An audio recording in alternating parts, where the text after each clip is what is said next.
Hello दोस्तों, मेरा नाम आनंद बैसला और मैं आपका अपने YouTube चैनल टारगेट विद आनंद बैसला पर आपका स्वागत करता हूं। दोस्तों, रीजनिंग के अंदर हम जो टॉपिक पढ़ेंगे वो होगा कैलेंडर। तो कैलेंडर के बारे में ही हम पढ़ेंगे और कैलेंडर में कुल 6 प्रकार के क्वेश्चन आते हैं और वो किस तरह के होते हैं वो सारे के सारे क्वेश्चन आज हम यहाँ देखेंगे। लेकिन जब बात आती है कैलेंडर की तो इसकी थोड़ी हिस्ट्री जान लेते हैं। कैलेंडर की हिस्ट्री क्या है।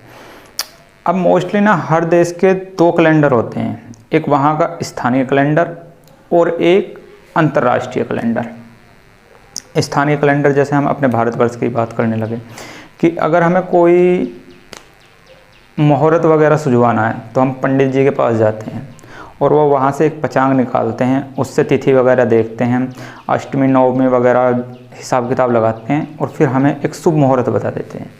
तो जिस कैलेंडर के अंदर से वो हमें शुभ मुहूर्त बताते हैं वो हो गया हमारा स्थानीय कैलेंडर। एक होता है अंतर्राष्ट्रीय कैलेंडर, जिस कैलेंडर की तिथि के अनुसार हमारे सारे राजकीय कार्य होते हैं, वो होता है हमारा अंतर्राष्ट्रीय कैलेंडर। तो जो क्वेश्चन रीजनिंग में बनते हैं कैलेंडर के अंदर वो अंतर्राष्ट्रीय कैलेंडर से ही बनते हैं। और अंतर्राष्ट्रीय कैलेंडर का पहला दिन क्या होता है 1 जनवरी और लास्ट डेट क्या होती है 31 दिसंबर। अब इस पर किस तरह के क्वेश्चन बन सकते हैं तो इस पर देखते हैं टोटल कितने तरह के 4-6 तरह के क्वेश्चन हम करते हैं। इसमें पहले टाइप का जो क्वेश्चन है उसमें हमसे पूछता है दिन, महीने,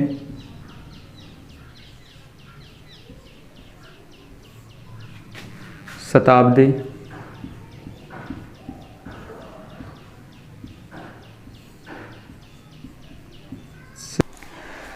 ये टोटल 7 प्रकार के क्वेश्चन हमसे किसी भी कैलेंडर में पूछता है। पहला, दिन, महीने, शताब्दी संबंधित पर्सन कि एक निश्चित डेट आपको दे दें कि बोल दें कि 4 जनवरी 2010 को क्या दिन था या 4 जनवरी 1407 ईस्वी को क्या दिन था। इस तरह से कोई भी डेट दे देंगे आपको और उस डेट से पूछेंगे कि उस डेट पर क्या दिन था। पहले टाइप के सवाल। दूसरे, समान वर्ष वाले वर्ष। समान वर्ष वाले वर्ष से संबंधित क्वेश्चन क्या होते हैं कि जैसे अभी 2020 चला हुआ है तो 2020 का कैलेंडर आगे जाके किसी ना किसी साल में दोबारा रिपीट होगा। रिपीट कैसे होगा कि आज जुलाई चली हुई है और 30 जुलाई है और आज दिन है शनिवार। तो कोई ना कोई वर्ष आने वाले वर्षों में ऐसा ज़रूर आएगा जिस दिन 30 जुलाई को शनिवार ही पड़ेगा। यानी कि 1 जनवरी को जो दिन होगा इस वर्ष जो 1 जनवरी को दिन था वही उस वर्ष 1 जनवरी को दिन होगा। 31 दिसंबर को जो दिन इस वर्ष होगा 31 दिसंबर को ही उस वर्ष में भी वो ही दिन होगा। यानी कि सेम के सेम कैलेंडर मिलेंगे। तो इस टाइप के जो क्वेश्चन होंगे वो आते हैं हमारे समान वर्ष वाले वर्ष। कैलेंडर रिपीट करता है। कब कब रिपीट करता है ओरल कराऊंगा सब कुछ पेन कॉपी भी नहीं उठाओगे आप और ओरल ही आंसर दे दोगे ये सब। नेक्स्ट है समान महीने वाले महीने। आपने शायद कभी ध्यान नहीं दिया होगा कैलेंडर में एक चीज़ देखना कि अगर 10 मार्च को सोमवार है तो 10 नवंबर को भी सोमवार ही मिलेगा। यानी कि मार्च के जिस तारीख को जो दिन पड़ रहा है नवंबर में उस तारीख को वो ही दिन मिलेगा। यानी कि एक साल में कुछ महीने ऐसे होते हैं कि उनके दिन आपस में समान होते हैं कि अगर 10 तारीख को मार्च में सोमवार था तो नवंबर में 10 तारीख को सोमवार ही होगा। इसी तरह से बिल्कुल सेम वो महीने एकदम बिल्कुल सेम होते हैं। यानी कि जिस तारीख को जिस महीने में जो दिन पड़ रहा है दूसरे महीने में भी उस तारीख को वो ही दिन पड़ेगा। और वो कौन कौन से महीने होते हैं उससे संबंधित क्वेश्चन आते हैं और वो आते हैं समान महीने वाले महीने। तीसरा है जन्मदिन से संबंधित पर्सन। इसमें किस तरह के क्वेश्चन पूछते हैं, इसमें पूछते हैं हम कि बोल देंगे कि श्याम का जन्म सोमवार में इस तारीख को हुआ था और उसके 365 दिन या 689 दिन बाद मोहन का जन्मदिन हुआ तो मोहन का जन्म दिवस किस दिन को पड़ेगा। तो इस टाइप के क्वेश्चन आते हैं हमारे जन्म दिवस से संबंधित पर्सनों में। नेक्स्ट आता है KWC से संबंधित पर्सन। इस टाइप के क्वेश्चन बहुत ज़्यादा आते हैं पेपर में कि अगर आज सोमवार है तो आज से 3 दिन बाद से 4 दिन पहले कौन सा दिन पड़ेगा। इस टाइप के जो क्वेश्चन आते हैं जिसमें K और से आते हैं। ये वो आते हैं हमारे इस टाइप के क्वेश्चन। नेक्स्ट हमारे वर्ष शताब्दी के प्रथम दिन व अंतिम दिन। क्वेश्चन आता है कि 1 जनवरी का पहला दिन अगर सोमवार है तो 31 दिसंबर का लास्ट दिन क्या होगा, या किसी भी शताब्दी का पहला और अंतिम दिन क्या हो सकता है। इस टाइप के क्वेश्चन ये आते हैं हमारे वर्ष शताब्दी के प्रथम दिन और अंतिम दिन संबंधी प्रश्नों में। नेक्स्ट है हमारा काल्पनिक तिथियाँ। काल्पनिक तिथियाँ कैसे कि एक आपको डेट दे देगा, इमेजिनरी डेट, ऐसे ही बेस कि मान लो कि 7 जनवरी 2007 को सोमवार था, तो 31 मार्च 2029 में कौन सा दिन पड़ेगा। इस टाइप के क्वेश्चन। तो इस टाइप के जो क्वेश्चन आएंगे वो किस में आएंगे, हमारे काल्पनिक तिथियों में।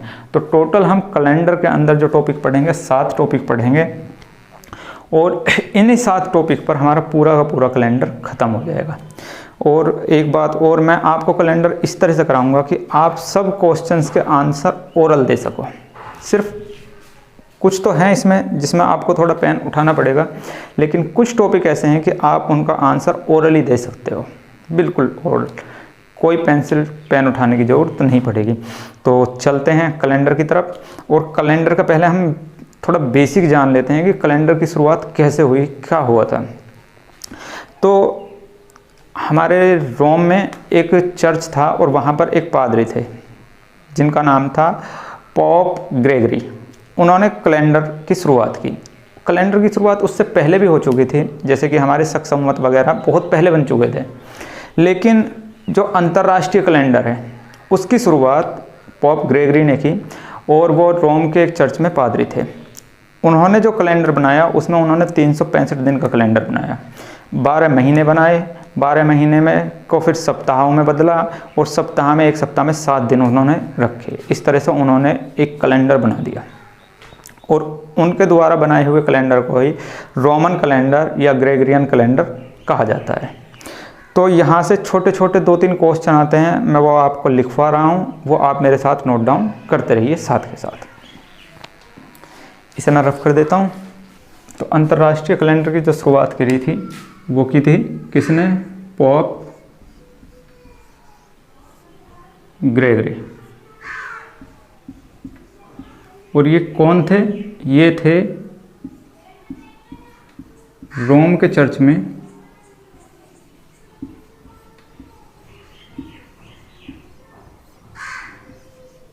पादरी थे। ये रोम के चर्च के पादरी थे। इन्होंने कैलेंडर की शुरुआत की, और इन्होंने जो कैलेंडर का पहला दिन लिया वो लिया सोमवार, और जो डेट ली वो ली 1 जनवरी। 1 इन्होंने कैलेंडर की शुरुआत करी 1 जनवरी 1 ईसा मसीह के जन्म से। और यहाँ पर इन्होंने जो सप्ताह का पहला दिन लिया वो लिया सोमवार। ये क्वेश्चन आया हुआ है। क्वेश्चन किस तरह से आया हुआ था पेपर में कि किसी भी वर्ष का सबसे पहला कैलेंडर या वर्ष का सबसे पहला दिन क्या था। तो आंसर तो ऑप्शन थे उसमें रविवार, सोमवार, शनिवार और मंगलवार। तो सबसे पहला दिन जो था वो क्या था, सोमवार। यहाँ से क्वेश्चन आया हुआ है। उसके बाद यहाँ से 2 क्वेश्चन और आए हुए हैं पेपर में यहाँ से ही, और वो 2 क्वेश्चन हैं क्या। पहला क्वेश्चन है मानव सभ्यता की शुरुआत। मानव सभ्यता की शुरुआत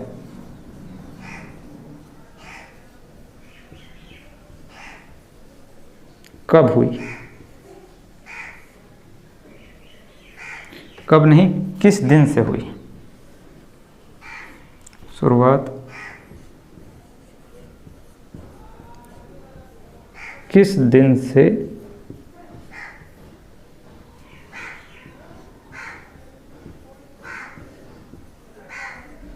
और दूसरा क्वेश्चन इसी को थोड़ा तोड़ मरोड़ कर पेश किया गया था, वो क्या था, मानव कैलेंडर। ये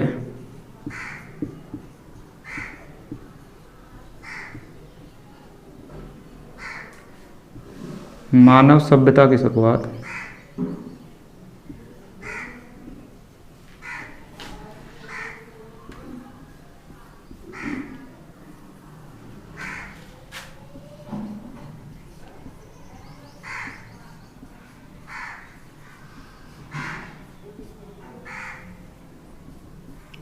किस दिन से हुई?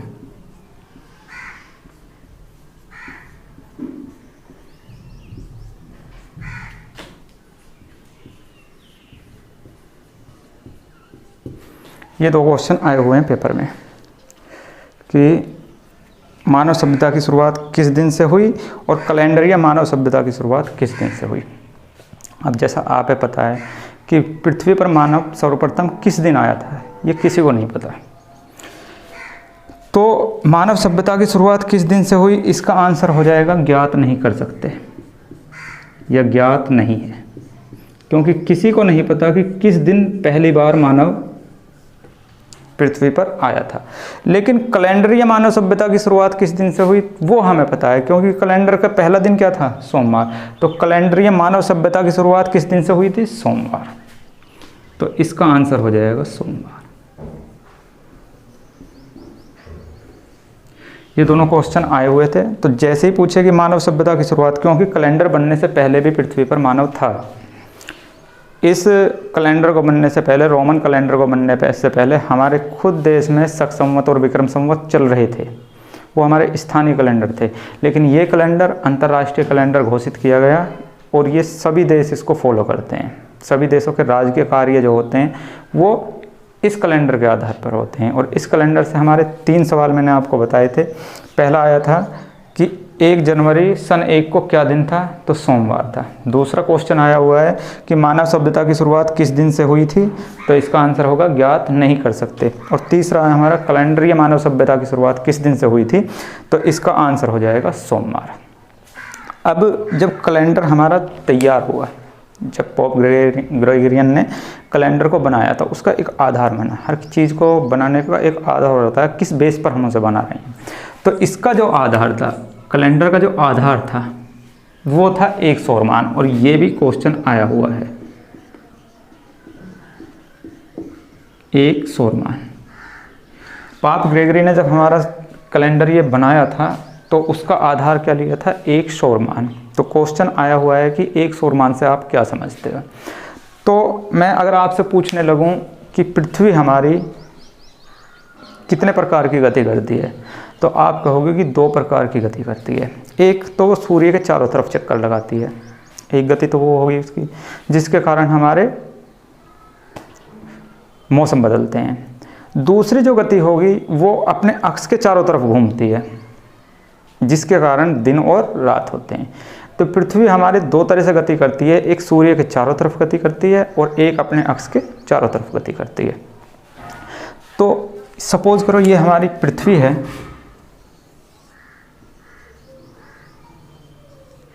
और ये हमारे सूर्य देव हैं।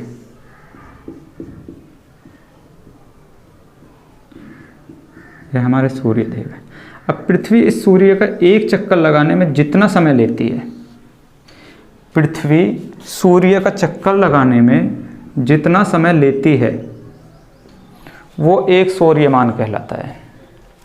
पृथ्वी सूर्य का चक्कर लगाने में जितना समय लेती है वो एक सौर्यमान कहलाता है। और ये क्वेश्चन आया हुआ है, इसलिए मैं आपको बार बार रिपीट करा रहा हूँ कि पृथ्वी सूर्य के चारों तरफ जितने समय में एक चक्कर लगाती है वो समय एक सौर्यमान कहलाता है। अब इसकी वैल्यू क्या है एक सौर्यमान की, यानी कि पृथ्वी सूर्य के चारों तरफ एक चक्कर लगाने में कितना समय लेती है, तो उसकी वैल्यू है 365 दिन,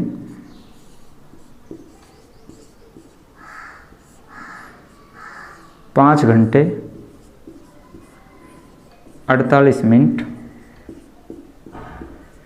और 47.5 सेकेंड लगभग। तो पृथ्वी एक पूरा चक्कर लगाने में कितने दिन लेती है, 365 दिन, 5 घंटे 48 मिनट और 47.5 सेकेंड लगभग। यहाँ तक कोई दिक्कत? तो एक सौर्यमान का अगर हम वैल्यू की बात करने लगे तो एक सौर्यमान की वैल्यू कितनी आ गई, 365 दिन, 5 घंटे 48 मिनट 47.5 सेकेंड। अब इन्होंने पोप ग्रेगरी ने जो कैलेंडर बनाया था उसमें एक प्रॉब्लम हो गई, और वो प्रॉब्लम क्या थी इसको मैं यहाँ से रफ कर रहा हूँ। आप मेरे साथ साथ या तो स्क्रीनशॉट ले लिया करें या फिर मेरे साथ साथ तुरंत के तुरंत कॉपी पेन लेकर बैठेंगे और इसको साथ के साथ उतारते रहेंगे। और एक बात और यार, मैं आपके लिए इतनी मेहनत से वीडियो बनाता हूँ, तो कम से कम यार अगर पसंद आ रही है तो उसको लाइक ज़रूर कर दिया करो। अगर पसंद नहीं आ रही है तो कोई बात नहीं करनी है। लेकिन अगर आपको लग रहा है कि मेरे लिए यूज़फुल है, मेरी समझ में आ रहा है और वीडियो अच्छी है, तो प्लीज़ उसे लाइक कर दिया करो। उससे क्या होता है कि मुझे भी एक मोटिवेशन मिलता है कि मैं आपके लिए और ज़्यादा अच्छी मेहनत करके और अच्छी वीडियो आपके लिए बना सकूँ। तो यहाँ पर प्रॉब्लम क्या हो गई कि पोप ग्रेगरियन साहब ने जो कैलेंडर बनाया था उसमें उसने जो दिन लिए थे 365 दिन लिए थे।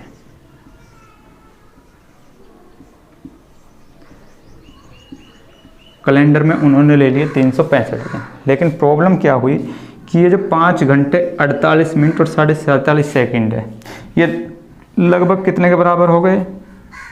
ये हो गए लगभग 6 घंटे के बराबर। यानी कि हर एक साल में लगभग 6 घंटे एक्स्ट्रा आ रहे थे। तो अगर फर्स्ट ईयर की बात करें तो कितने घंटे आ गए? 6 घंटे आ गए। अगले साल फिर 6 घंटे फालतू हो जाएंगे, अगले साल फिर 6 घंटे फालतू हो जाएंगे और अगले साल फिर 6 घंटे फालतू हो जाएंगे। तो इस तरह से हम देखें तो टोटल 4 साल में कितने घंटे फालतू हो गए? 24 घंटे फालतू हो गए। और 24 घंटे का मतलब है कि 1 डे, एक दिन बढ़ गया।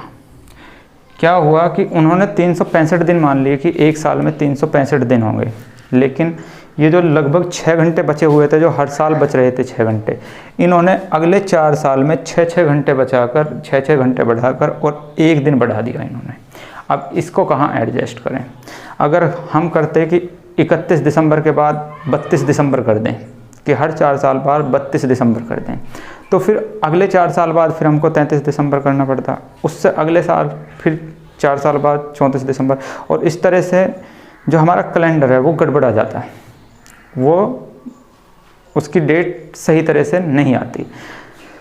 तो इसके उपाय के लिए उन्होंने क्या काम किया कि ये जो 4 साल में एक दिन बढ़ गया, इन्होंने क्या काम किया कि हर 4 साल बाद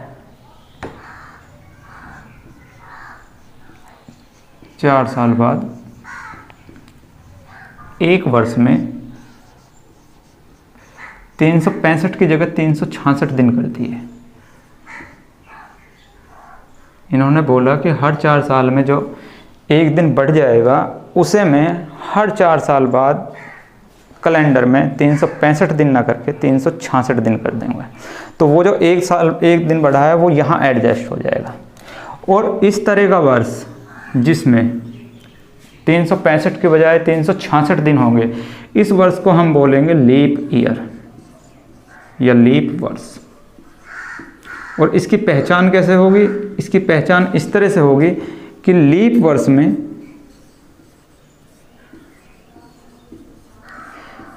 फरवरी जो महीना आएगा वो 29 दिन का होगा। इसको बोलेंगे हम जनरल ईयर, सामान्य वर्ष, जिसमें 365 वर्ष दिन होंगे। और इसमें जो फरवरी आएगी वो कितने दिन की होगी? 28 दिन की।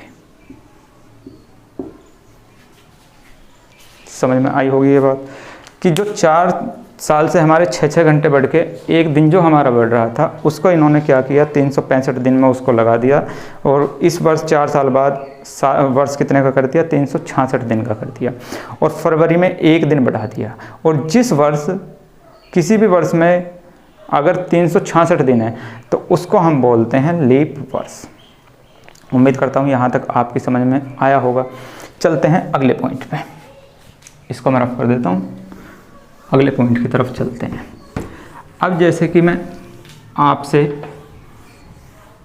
बार बार बोल रहा हूँ लीप वर्ष, सेंचुरी, ईयर, ये सब बोल रहा हूँ, तो इनका हमें बेनिफिशियल कहाँ मिलेगा, कहाँ इनका हमको लाभ मिलेगा? तो बात करते हैं आज की डेट से ही।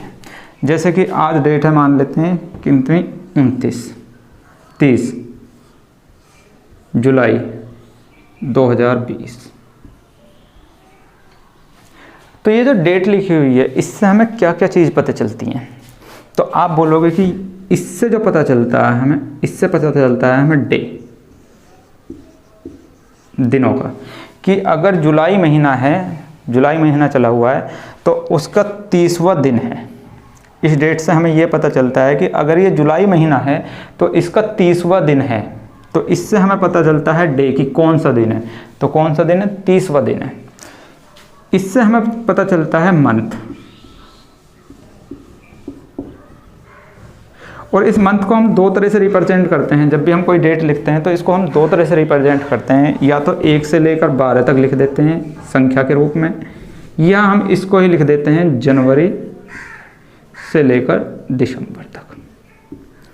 ये इसको रिप्रेजेंट करने का तरीका है डेट के अंदर।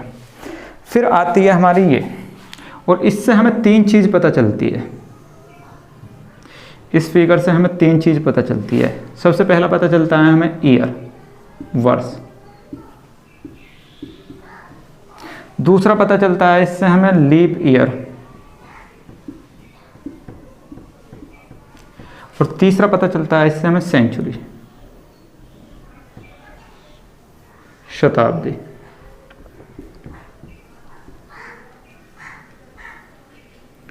और ये 3 चीज़ हमें किससे पता चलती है? इससे पता चलती है। अब इससे हमें वर्ष का कैसे पता चलेगा कि कौन सा वर्ष है? तो इस फिगर में जो सबसे लास्ट की 2 डिजिट होंगी वो हमारी वर्ष होती हैं। तो वर्ष कितनी हो गई हमारी? 20। तो इस तरह से हम निकाल लेंगे कि वर्ष कितने हो गए हमारे इसके अंदर? 20 वर्ष हो गए। फिर आता है लीप ईयर, कि लीप ईयर कितने हैं? तो यहाँ पर ईयर को भाग कर देंगे 4 से, और जो भी भागफल आएगा, शेषफल छोड़ दो, रिमाइंडर छोड़ दो, रिमाइंडर से हमें कोई मतलब नहीं है। जो भी भागफल आएगा वो क्या होगा? हमारा लीप ईयर। जो भी भागफल आएगा वो क्या होगा? हमारा लीप ईयर। जैसे मैं इसमें निकालने लगूँ कि कितने लीप ईयर हैं, तो ईयर कितने आए हैं हमारे? 20, और इसे 4 से भाग कर दूं मैं, 4 पंजे 20, तो भागफल कितना आ गया? 5। तो लीप ईयर कितने हो गए हमारे? 5। इसी चीज़ को समझने के लिए जैसे मैं निकालने लगूँ 2025 में कितने लीप ईयर थे, तो सबसे पहले मैं क्या देखूंगा 2025 में कि ईयर कितने हैं। तो आप बोलोगे कि सबसे लास्ट की 2 डिजिट जो होती हैं वो ईयर होते हैं। तो ईयर कितने आ गए? 25। अब 25 को मैं भाग करूंगा लीप ईयर निकालने के लिए किससे? 4 से, और 4 से जब इस सबको भाग करूंगा 4 अट्ठे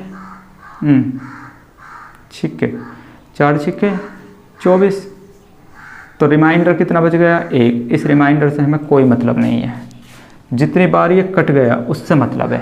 तो 2025 में कितने लीप ईयर हो जाएंगे? तो 2025 में कितने लीप ईयर हो जाएंगे? 6 हो जाएंगे। यानी हमें रिमाइंडर से कोई मतलब नहीं है कि रिमाइंडर कितना बचा हुआ है, हमें सिर्फ भागफल से मतलब है कि भागफल कितना आया हुआ है। समझ में आ गया? नेक्स्ट आता है सेंचुरी। सेंचुरी क्या होता है कि इस पूरी डिजिट में से ईयर को निकाल दो, इस पूरी डिजिट में से ईयर को हटा दो, तो वो आ जाएंगे हमारी सेंचुरी।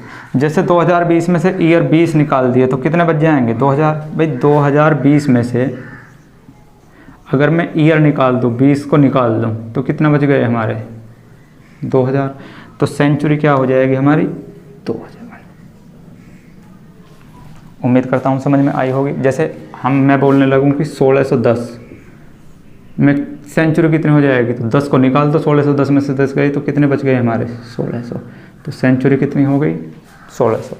जैसे मैं कहने लगूँ कि 2007 में सेंचुरी क्या है, तो 2007 में से लास्ट के 2 अंक को 0 बना दो या इनको निकाल दो। तो अगर निकाल दूंगा, 7 निकाल दूंगा तो कितने बच जाएंगे? 2000। तो ये क्या हो जाएगा हमारे? सेंचुरी। यानी कि इस फिगर में से हमें ईयर बाहर निकाल देने हैं, और जो भी बच जाएगा वो क्या बच जाएगा? हमारी सेंचुरी। तो किसी भी डेट से, अब यहाँ पे आपने देखा होगा किसी भी डेट से हमें क्या क्या चीज़ पता चलती हैं। तो किसी भी डेट से हमें 5 चीज़ पता चलती हैं। सबसे पहले हमें डे पता चलता है, उसके बाद हमें मंथ पता चलता है, उसके बाद हमें ईयर पता चलता है, और उसके बाद हमें लीप ईयर पता चलता है, और उसके बाद में हमें सेंचुरी पता चलती है। यानी कि किसी भी डेट से हम ये 5 चीज़ हम निकाल सकते हैं। और अगर ये 5 चीज़ आप पर निकालने आ गई तो आप पहली सीढ़ी पार कर गए हो। कैसे? इस 5 की 5 चीज़ को अगर मैं यहाँ पे लिख दूँ तो सबसे पहले क्या आएगा? डे। उसके बाद क्या आएगा? मंथ। उसके बाद क्या आएगा? ईयर।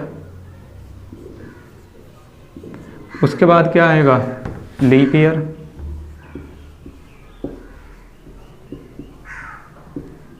उसके बाद क्या आएगा? सेंचुरी,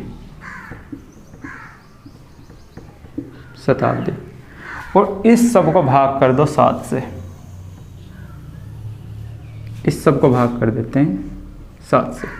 तो ये हमारा आ जाएगा फॉर्मूला किसी भी पर्टिकुलर डेट पे दिन निकालने का। कि अगर कोई हमें कोई डेट दे दे और हमसे पूछे कि इस डेट पर क्या दिन था, तो हम इस फॉर्मूले के से हम वो दिन बता सकते हैं। और ये फॉर्मूला बना कहाँ से? यहाँ से। किसी भी डेट को देखकर हम उससे क्या क्या चीज़ पता चलती है? Day, month, year, leap year और सेंचुरी का हमें उससे पता चलता है। तो अब यहाँ पर कुछ कोड आपको याद रखने पड़ेंगे। जैसे मंथ के लिए कुछ कोड याद रखने पड़ेंगे, सेंचुरी के लिए कुछ कोड याद रखने पड़ेंगे, और दिन के लिए भी कुछ कोड याद आपको रखने पड़ेंगे। और वो कोड बहुत ईजी हैं, उनको मैं यहाँ आपको लिखवा देता हूँ।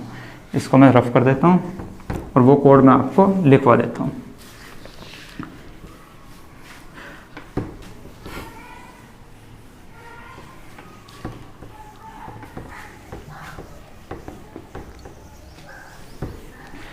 तो अगर मैं आपसे बोलने लगूं कि भाई 12 के 12 महीने को नाम लिख दीजिए, तो आप कहोगे कि सबसे पहले भाई आएगा जनवरी, फिर आएगा फरवरी, फिर मार्च,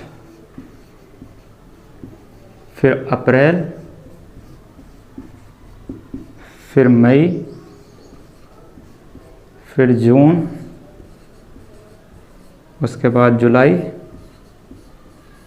उसके बाद अगस्त, सितंबर, अक्टूबर, नवंबर और दिसंबर। ये किसी भी वर्ष में 12 महीने होते हैं। और वर्ष हमारे 2 तरह के होते हैं, जर्नल ईयर और लीप ईयर। तो पहले बात कर लेते हैं जर्नल ईयर की और फिर बात कर लेते हैं हम लीप ईयर की। तो अगर जर्नल ईयर की बात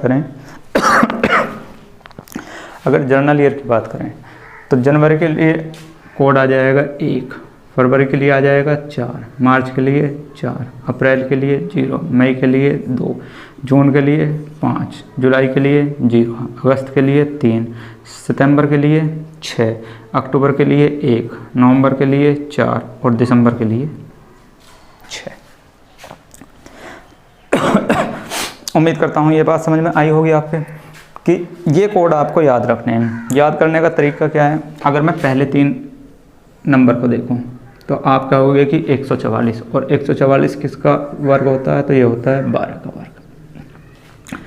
अगले 3 के लिए 025, ये किसका वर्ग हो जाएगा? 5 का वर्ग। नेक्स्ट है 036, ये किसका वर्ग हो जाएगा? 6 का वर्ग। लास्ट है 146, इसको ऐसे ही याद कर लेना। 146 ऐसे ही आपको याद रखना है। तो अगर, और ये जो ये कोड होंगे ये किसके लिए होंगे? जर्नल ईयर के लिए। तो याद करने का क्या तरीका है? पहले 12 का स्क्वायर, दोबारा में 5 का स्क्वायर, तीसरे में 6 का स्क्वायर और लास्ट में 146। जब हम मोबाइल नंबर याद कर सकते हैं किसी का तो ये कोड भी आराम से याद हो जाएंगे। 144 025 036 140, 144 025 036 140। 3-4 बार अगर रिपीट करोगे आप तो आपके ऑटोमेटिक ही याद हो जाएंगे। 12 का स्क्वायर, 5 का स्क्वायर, 6 का स्क्वायर, 140। ठीक है, बात आती है लीप ईयर के लिए। तो लीप ईयर के लिए कोड क्या हो जाएंगे?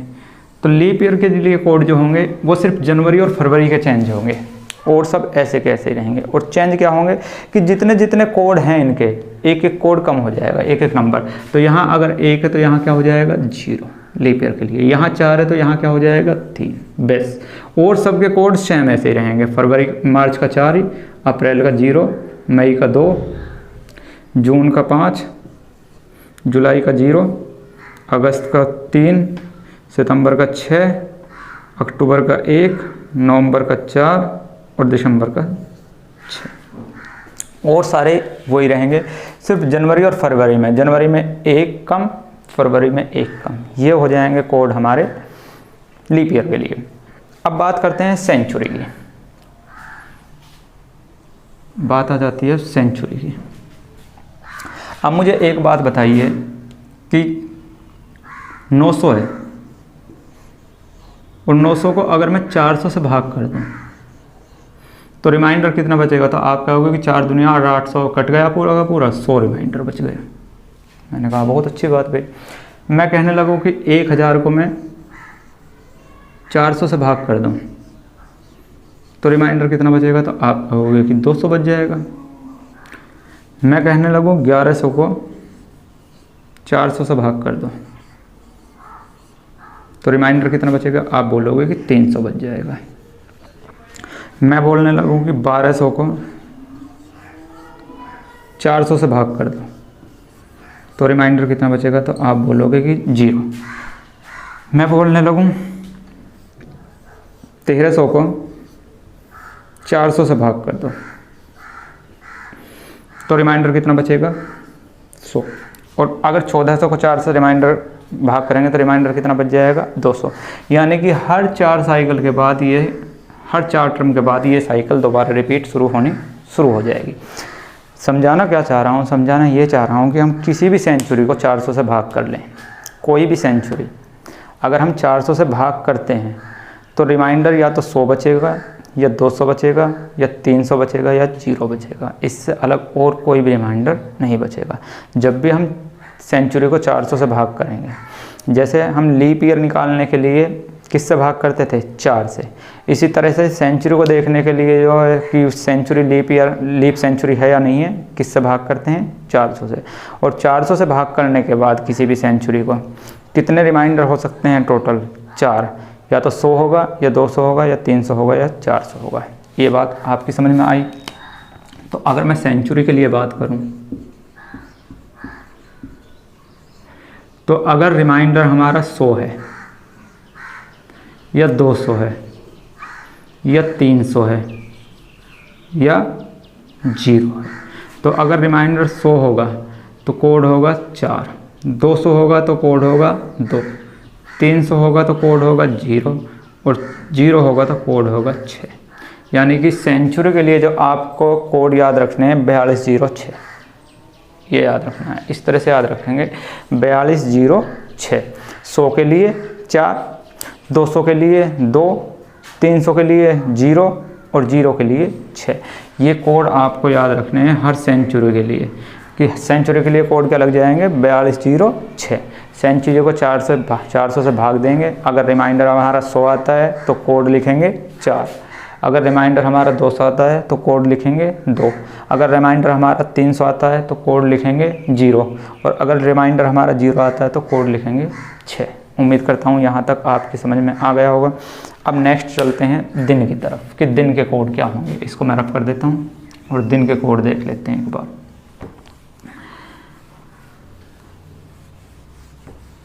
सप्ताह में हमारे 7 दिन होते हैं,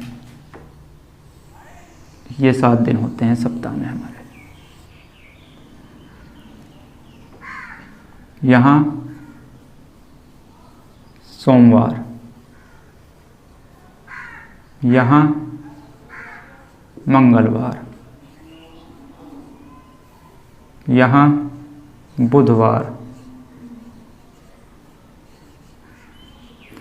नेक्स्ट गुरुवार, बृहस्पतिवार बोलते हैं, नेक्स्ट शुक्रवार, नेक्स्ट शनिवार। ये हमारे 7 दिन होते हैं। इनके लिए कोड क्या हो जाएगा? 16। और यहाँ पर रविवार,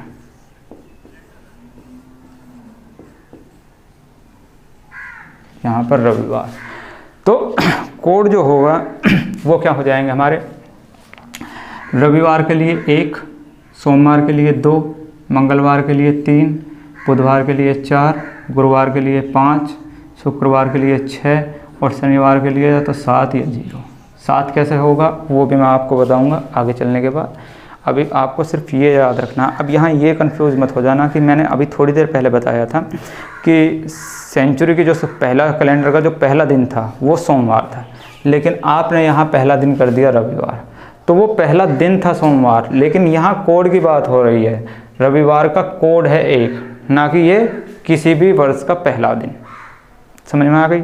सप्ताह का पहला दिन नहीं है रविवार, सप्ताह का पहला दिन सोमवार ही है, लेकिन रविवार का कोड 1 है बस। ये चीज़ आपको याद रखनी है। तो ये कोड आप याद रखोगे। इनको याद रखने के लिए 144 025 036 140, सेंचुरी के लिए 42 06, और इसके लिए सिंपल रविवार 1 को, सोमवार 2 को, मंगल 3, बुध 4, गुरुवार 5, शुक्रवार 6 और शनिवार 7 या 0। अब इनकी हेल्प से हम किसी भी डेट को कैसे निकालते हैं वो आपके याद हो चुके हैं। 2-3 बार आप अगर रिवाइज़ करोगे तो कोड ईजिली याद हो जाएंगे, कोई डिफ़िकल्ट नहीं है। 144 025 036 140, 42 06 सेंचुरी के लिए, और दिन का हमारा सिंपल है कि रविवार 1 को, सोमवार 2 को, मंगल 3 को। इस तरह से हम कोड याद कर लेंगे। और ये शेषफल होने चाहिए, ये शेष फल बचना चाहिए कि अगर हमारी इक्वेशन को भाग करने के बाद शेषफल 1 बचता है तो रविवार, 2 बचता है तो सोमवार, 3 बचता है तो मंगलवार। कैसे करेंगे? जैसे आज की डेट ले लेते हैं। आज क्या है हमारी? 30 जुलाई 2020। तो आज क्या दिन होगा ये देखने के लिए तो फॉर्मूला क्या था हमारा? तो फॉर्मूला मैंने लिखवाया था डे। डे के बाद इस डेट से हमें क्या क्या पता चलता है? डे, फिर मंथ, उसके बाद ईयर, उसके बाद लीप ईयर,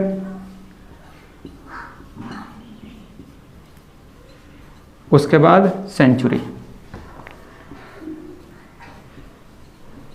किसी भी डेट से हमें यही तो पता चलती हैं। डे पता चलता है, मंथ पता चलता है, ईयर, लीप ईयर और सेंचुरी। इसको भाग कर देते हैं हम 7 से। अगर मैं इसको 7 से भाग कर दूंगा और जो कोई भी रिमाइंडर आएगा, अगर रिमाइंडर 1 आएगा तो रविवार, 2 आएगा तो सोमवार। अब रखते हैं इस डेट को इसके अंदर रखते हैं, फॉर्मूले के अंदर। तो डे की जगह क्या लिखूंगा? 30।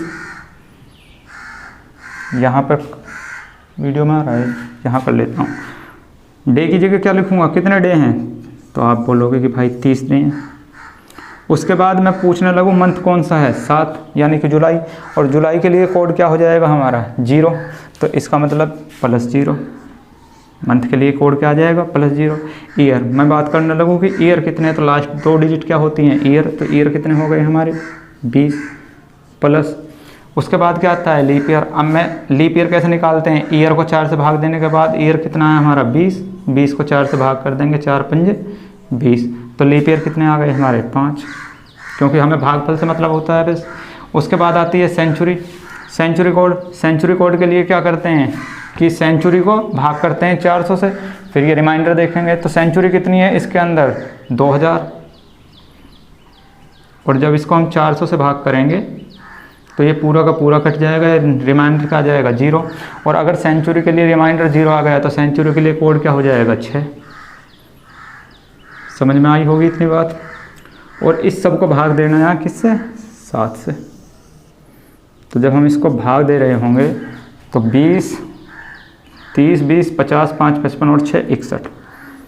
तो ये आ रहा होगा 61 और 61/7। अब जब इसको भाग देंगे 7 से तो 8 56 चल जाएगी। रिमाइंडर कितना बच जाएगा हमारा? 61 में से 56 गए 5। तो रिमाइंडर क्या है हमारा? 5। और 5 पे क्या होता है हमारा? गुरुवार। तो आज क्या दिन हो जाएगा हमारा? गुरुवार।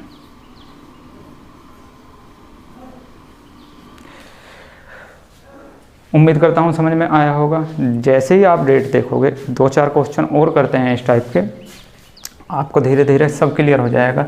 जैसे ही हम देखेंगे कि जो भी डेट दे रखी है उसमें सबसे पहले डे लेंगे, फिर मंथ देखेंगे। मंथ जुलाई है तो जुलाई के लिए क्या दिन लेंगे? कोड लेंगे हम 0 लेंगे। उसके बाद हम देखेंगे year. Year last 2 digit year हो गई। फिर उसके बाद देखेंगे लीप ईयर।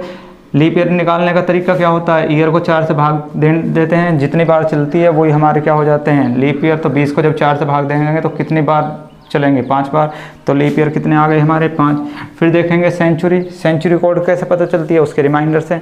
तो सेंचुरी क्या होती है, इसमें से ईयर को घटा देंगे, यानी 2020 में से जब ईयर 20 घट गए तो सेंचुरी कितने आ गई 2000, और 2000 को जब हम 400 से भाग देंगे तो रिमाइंडर कितना बचेगा 0, और 0 जब रिमाइंडर बचेगा किसी भी सेंचुरी के लिए तो उसका कोड कितना हो जाएगा 6। इस सब को जोड़ के 7 से भाग कर देंगे, 61/7। जब 61 को 7 से भाग कर रहे होंगे तो रिमाइंडर कितना आ जाएगा 5। अगर रिमाइंडर 5 आता है और 5 पे क्या बचेगा हमारा गुरुवार, तो आज दिन क्या हो जाएगा हमारा गुरुवार हो जाएगा। 2-3 क्वेश्चन और करते हैं इस टाइप के, धीरे धीरे आपकी बात समझ में आ जाएगी। फिर आज रह जाएंगे हमारे लीप ईयर वाले, वो मैं अगले वीडियो में आपको करा दूंगा कि लीप ईयर वाले कैसे निकालते हैं। पहले हम इसी पर प्रैक्टिस करेंगे। मैं कोई भी डेट ले लूँ कि मैं चाहता हूँ कि मुझे पता चले कि 8 जनवरी, या इसको बाद में लेंगे जनवरी वाले को, जैसे 8 मई 2017 में कौन सा दिन था, 8 मई 2017 को कौन सा दिन था। तो फॉर्मूला में रखेंगे, डे के लिए क्या आ जाएगा 8, यहाँ पर कर देते हैं 8 प्लस मंथ मई है, और मई महीने के लिए कोड क्या हो जाएगा हमारा 2, प्लस ईयर कितने हो गए 17, प्लस लीप ईयर कितने हो गए 17 में कितने लीप ईयर हैं, तो 17 को भाग कर दो 4 से, 4 चौक 16, रिमाइंडर बच गया 1, रिमाइंडर से हमें कोई मतलब नहीं है, हमें ये चाहिए।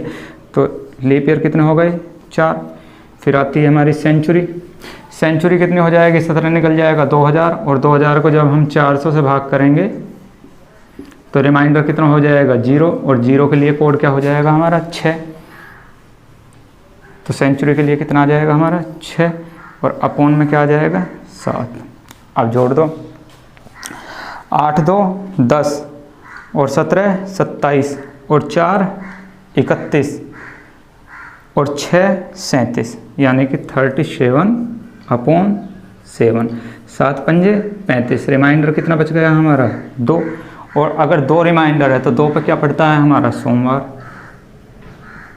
तो 8 मई 2017 को कौन सा दिन था, सोमवार था। इस तरह से हम इसको इजीली निकाल सकते हैं। 8 तो 10, और 17 27, और 4 31, और 6 37, 7 पंजे 35। हाँ, तो क्या पड़ जाएगा हमारा सोमवार पड़ जाएगा। उम्मीद करता हूँ कैलेंडर की ये पार्ट आपकी समझ में आया होगा। अब आपको करना क्या है, आपके घर में अगर कोई बच्चे वगैरह हैं या मम्मी पापा हैं, अगर उनको उनकी डेट ऑफ बर्थ पता है कि उनकी डेट ऑफ बर्थ क्या है, तो उनकी डेट ऑफ बर्थ लेकर उन्हें ये बताना है आपको प्रैक्टिस में कि वो किस दिन पैदा हुए थे। इसी पर मुझको एक और याद आ गई, हमारे देश की बहुत बड़ी हस्ती महात्मा गांधी जी, वो किस दिन पैदा हुए थे। एक क्वेश्चन वो भी ले लेते हैं और क्लियर हो जाएगा आपका ये सब। तो डेट ऑफ बर्थ किस किस को पता है, तो आप बोलोगे कि हर साल छुट्टी रहती है 2 अक्टूबर। 1869 ईस्वी को महात्मा गांधी जी पैदा हुए थे। तो इस दिन क्या दिन पड़ रहा है वो देखते हैं। तो सबसे पहले तो डे कितना है 2, फिर आता है अक्टूबर। अक्टूबर के लिए कोड क्या आ जाएगा हमारा 1। फिर क्या आता है हमारा ईयर कितने हैं हमारे 69। फिर क्या आता है लीप ईयर। अब 69 में कितने लीप ईयर हैं, तो इसको 4 से भाग कर लो, 4 एकम 4, 2 बच गए 9, 4 7 28। रिमाइंडर क्या बच गया 1, रिमाइंडर से हमें कोई मतलब नहीं, हमें ये चाहिए। तो कितना आ गया हमारा 17।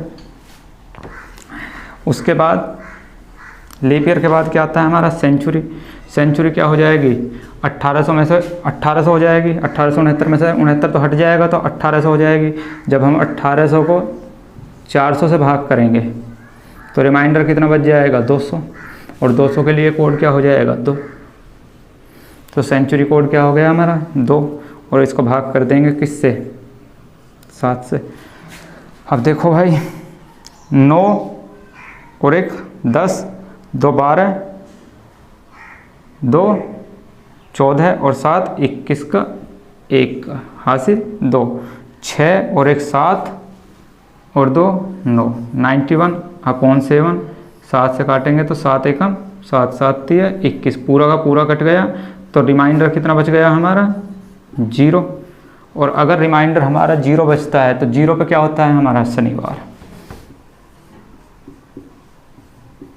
शनिवार, तो इसका मतलब है कि गांधी जी किस दिन पैदा हुए थे? शनिवार के दिन गांधी जी पैदा हुए थे। उम्मीद करता हूँ वीडियो आपको पसंद आई हो, और अगर आपको वीडियो अच्छी लगे, इससे नेक्स्ट अगले की वीडियो में करते हैं। अगर वीडियो पसंद आए तो प्लीज़ लाइक शेयर, और जितने बच्चे हो सकें उनके पास वीडियो को सेंड कीजिए, शेयर कीजिए, जिससे कि क्या है कि मुझे वीडियो शूट करनी पड़ती है, और उसका रीज़न ये है कि जब तक हमारे यूट्यूब पर सब्सक्राइबर 1000 नहीं हो जाते हैं तब तक हम लाइव नहीं आ सकते हैं यूट्यूब के ऊपर। तो इसमें क्या होता है, पहले मुझे वीडियो शूट करनी पड़ती है, उसके बाद वो यूट्यूब पर अपलोड करनी पड़ती है, तो बहुत टाइम लगता है इस चीज़ में। लेकिन अगर मेरे सब्सक्राइबर 1000 हो जाएंगे तो फिर मुझे वीडियो शूट करने की ज़रूरत नहीं रहेगी, और मैं डायरेक्ट लाइव आकर आपको पढ़ा सकता हूँ। तो अगर आप शेयर और सब्सक्राइब कर लोगे चैनल, तो मेरे सब्सक्राइबर बढ़ जाएंगे, और 1000 सब्सक्राइबर होते के साथ ही मैं आपको लाइव आकर पढ़ा सकता हूं। फिर मुझको वीडियो रिकॉर्ड करने की कोई भी ज़रूरत नहीं होगी। इसलिए बोल रहा हूं कि प्लीज़ वीडियो को लाइक करें, अपने दोस्तों के पास शेयर करें, चैनल को ज़्यादा से ज़्यादा सब्सक्राइब कराएं, और मिलते हैं नेक्स्ट वीडियो में। और लाइक से और सब्सक्राइब तभी करना है अगर आपको मेरा पढ़ाया हुआ अच्छा लगा तो। अगर नहीं लग रहा है तो कोई बात नहीं, आप नहीं कर सकते हैं। तो मिलते हैं दोस्तों नेक्स्ट वीडियो में, तब तक के लिए राम राम।